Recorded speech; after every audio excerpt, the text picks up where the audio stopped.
When you hear the words, the good life, I wonder what you think. For those of a certain age, it will take you back to a certain television series from the 1970s. Younger people won't have a clue what I'm talking about here. But a series called The Good Life, where two couples, next door neighbours, who had very different ideas of the good life, battled it out and had hilarious escapades. One of the couples thought the good life was all about simplicity, growing your own food, going organic, being vegetarian. This was way before its time. The other thought it was all about making money and keeping up appearances and doing well in business and so on. So, the good life. But what about not just the good life, but the good death? That's a subject that maybe we don't think about or talk about quite so much, but it's one that I want to focus on today. In our reading today, we had the story of Simeon and Anna, two elderly people in the temple welcoming the baby Jesus and his parents as they came for Jesus's dedication. Anna, we're told, was very old at the age of 84, and I can see one or two of our congregation, both at home and in church, perhaps wincing at that. But in those days, that was probably the equivalent of being over 100, because life expectancy was much shorter back then. Simeon, we're not told how old he was, but Simeon makes it clear that after seeing Jesus, his life is complete. He's ready to die. And we have those famous words of the prayer that has become known as the Nunc Dimittis, its Latin name. Lord, now let your servant depart in peace, according to your word, for my eyes have seen your salvation. It's a prayer not of resignation, but of handing over to God, of saying, I have done what I was here for. I'm at peace with you. I'm ready to die. And so I want us to think today a little bit about the good life and the good death in the light of Simeon and Anna. And as I think you all know, this is a subject that Anne and I have been thinking about a lot in recent weeks and months within our own families. And I'm reminded too of when I was a young curate, just over 30 years ago, preaching one of my very first sermons at St. John's Church in our next door parish. And it was an evening sermon, and the reading was the same as today's. And I preached on the Nunc Dimittis, and I preached on being ready to meet our Maker. And that night, one of the people who'd been in the congregation died, quite unexpectedly. He was in his 70s, but it hadn't been expected. And afterwards, his widow told me that they had spent the evening chatting about death because they'd been provoked by the sermon, and how relieved she was that they'd had that conversation before her husband had unexpectedly died.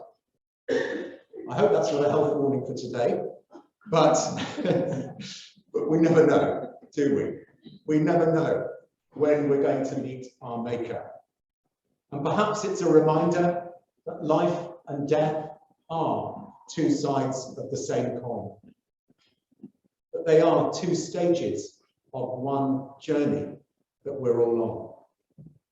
It's famously said that there are two things that you can't avoid: death and taxes. In the latter case, unless you happen to be Donald Trump or Amazon. But all of us can't avoid the first of those. Death is something that we're all going to encounter one day. We're only ever one heartbeat, one breath away from it. And yet it's one of the last taboos in our society today. Whereas in previous generations and in most cultures around the world, death is something that you live with and get used to. Today, it's largely medicalized, and it's hidden from sight.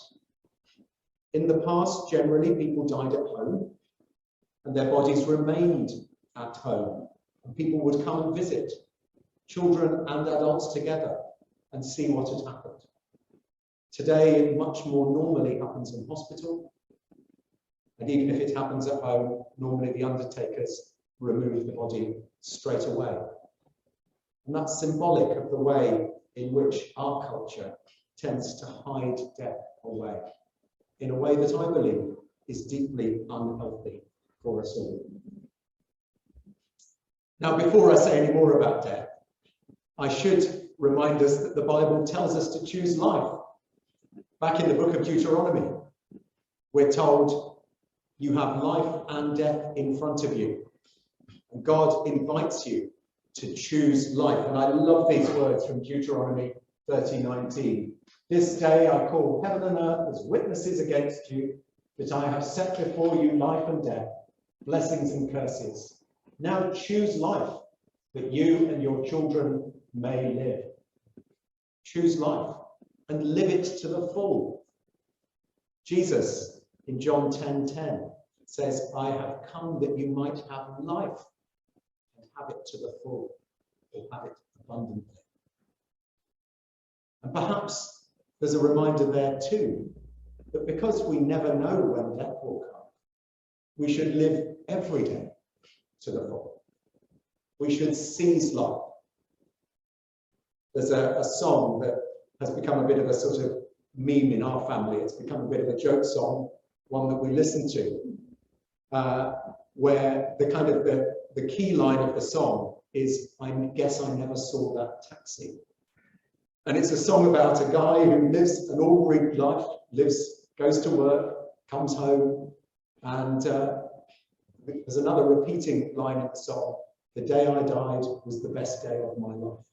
And he talks about what a good day it was, and how the sun was shining, and the pigeon with the manky leg didn't come and bother him during his lunch hour, and how he had a nice hug with his wife before he went to work, and how the person who was really horrible at work had just got sacked, and what a lovely day it was. But I guess I never saw that taxi. And it's quite an amusing song, but it's a reminder that death can come suddenly and unexpectedly. And the first important thing I want to say is that all of us need to accept death. We can't hide from it. We can't pretend it's not going to happen. The Bible tells us we are made from dust, and to dust we will return. This is to be expected. We need to expect our own mortality, our own decay, the inevitability of death, the uncertainty of life, and the fact that we have no control over these things. And that's very countercultural, because we're in a world where we like to have control. We like to be organized. We like to know what's coming and to prepare for it. But the death is a reminder of the fragility of our lives. That even in our youth, even at any stage in life, it might come. And as we accept death, we also should accept the feelings and the hopes, the fears, the process, and the practicalities around it. We should be able to name our feelings. And they might be feelings of fear, of anxiety, of uncertainty about death. But we need to be able to talk those and name those and work them through. Our hopes and our fears. The Bible is very interesting when it talks about death. Oops, we have a slight incident at the back.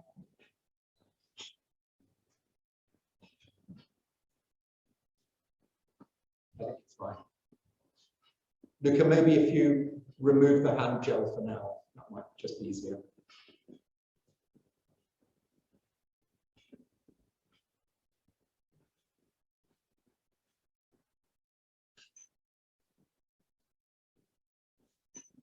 So accepting the reality of this, accepting our own fragility, and accepting our feelings, our hopes, our fears, the practicality and the process.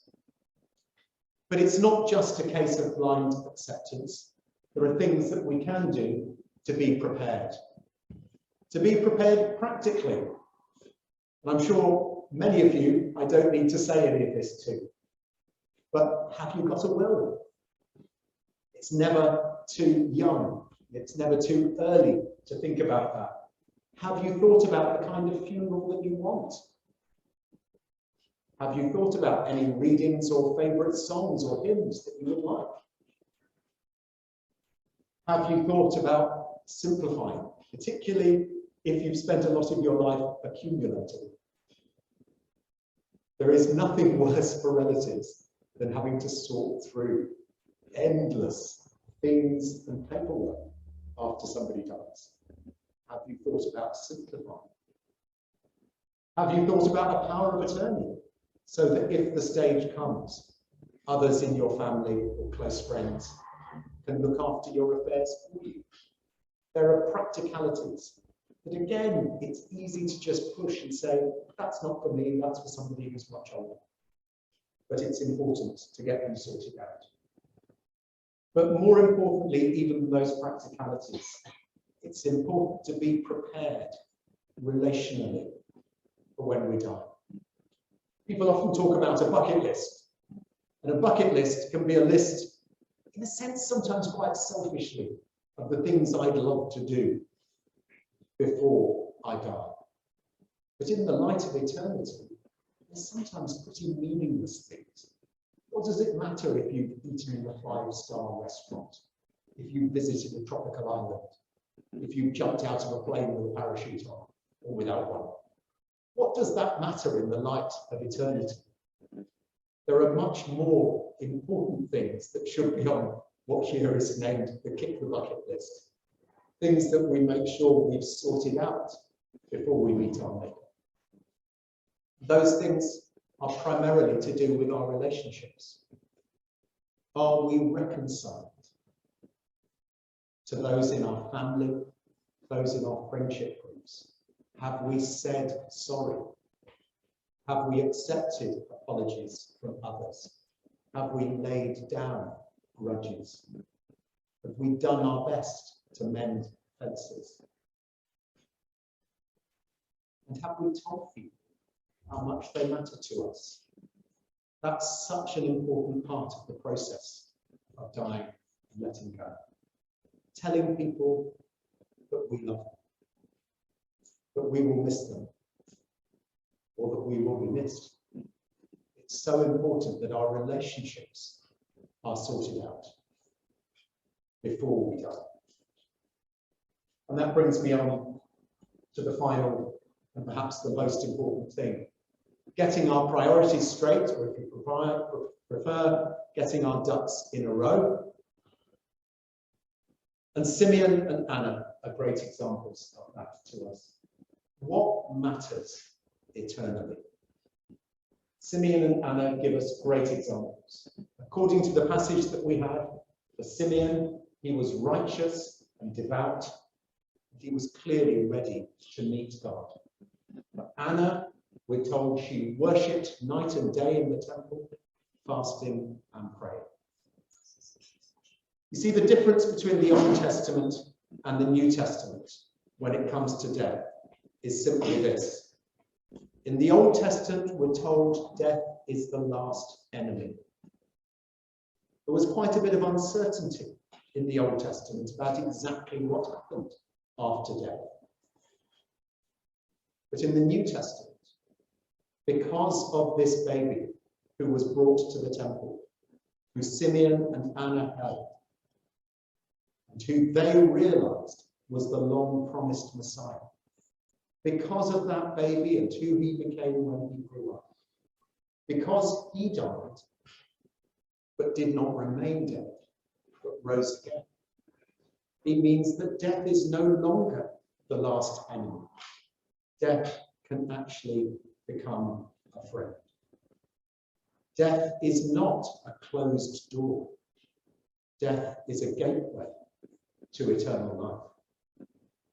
It's part of what God has got in store for us eternally. And that means that beyond all the practicalities of preparing for our own death, beyond sorting out all our relationships amongst our friends and family here, the most important relationship is our one with God, the one with our Maker, because we will be meeting him face to face after we die. And will we meet him as stranger or friend? Simeon and Anna could be sure that when they died, they would be meeting him as their friend. Lord, now let your servant depart in peace, according to your word. For my eyes have seen your salvation. So, as I finish these words, as we think about Simeon and Anna as examples to us of a good life and a good death, let me come back to this theme of Candlemas, our title for today's service. What's that all about then? Well, it's simply about Jesus, the light of the world, the light of Christ in our lives now, but also eternally. That Jesus is the light who has gone ahead of us through that open gate of death, so that in his light, eternally, we will see light. Amen.